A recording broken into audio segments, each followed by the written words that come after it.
Barchalarga assalomu alaykum. Bugun sizlar bilan biz qozon kabob tayyorlaymiz. Ketdik. Dumba. Dumbasiz qozon kabob emas. Men unga aralashtirib olaman piyoz va sabzi oxirida. Fokus berish uchun, mazza berish uchun.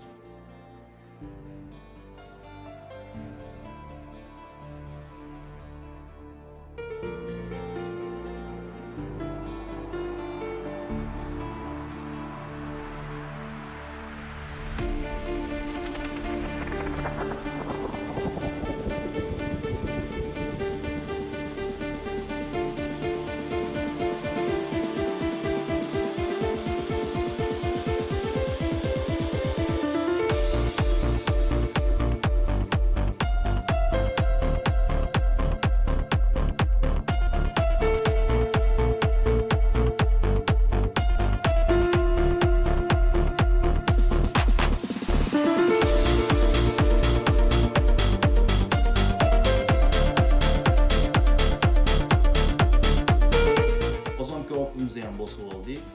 1,5 soatdan keyin pishadi. Ungacha biz salat turamiz. Qattiq chiqdi.